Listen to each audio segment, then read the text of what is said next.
അണ്ഡാശയത്തിലെ സിസ്റ്റുകളുടെ അഥവാ മുഴകളുടെ സർജറി കഴിഞ്ഞാൽ ഗർഭധാരണം സാധിക്കുമോ? AMH level താഴുമോ? വന്ധ്യതാ ചികിത്സയിൽ ദമ്പതികൾ ചോദിക്കുന്ന സ്ഥിരമായ ചോദ്യമാണിത്. സർജറി ചെയ്യുന്ന സമയത്ത് അണ്ഡാശയത്തിലെ സിസ്റ്റുകൾ നീക്കം ചെയ്യുന്നതിനൊപ്പം തന്നെ ചെറിയ ക്ഷതം അണ്ഡാശയത്തിലെ കോശങ്ങൾക്ക് സംഭവിക്കാൻ സാധ്യതയുണ്ട്. ഇത് സർജറിക്ക് ശേഷമുള്ള AMHന്റെ ലെവൽ കുറയാൻ കാരണമായേക്കാം. എന്നാൽ എല്ലാ സർജറിയും ഒരുപോലെയല്ല, എല്ലാ സർജറിയും ഒഴിവാക്കേണ്ടതുമല്ല. പ്രധാനമായും എൻഡോമെട്രിയോസിസിലുള്ള ചോക്ലേറ്റ് സിസ്റ്റ് മാറ്റുന്ന സർജറികളിലാണ് AMH ലെവൽ കാര്യമായി താഴ്ന്നു കാണുക. നമുക്കറിയാം, എൻഡോമെട്രിയോസ് ഉള്ളവർക്ക് ഓൾറെഡി AMH ലെവൽ കുറവായിരിക്കും.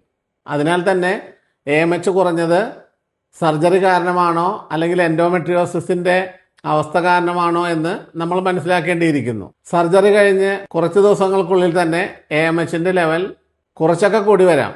എങ്കിലും സാധാരണ നിലയിൽ എത്തണമെന്ന് നിർബന്ധമില്ല. ഇതിനൊരു പരിഹാരമുണ്ടോ? തീർച്ചയായും പരിഹാരമുണ്ട്. അണ്ഡത്തിന്റെ എണ്ണം മാത്രമല്ലല്ലോ നിങ്ങളുടെ ഫെർട്ടിലിറ്റി റേറ്റിനെ സൂചിപ്പിക്കുന്നത്.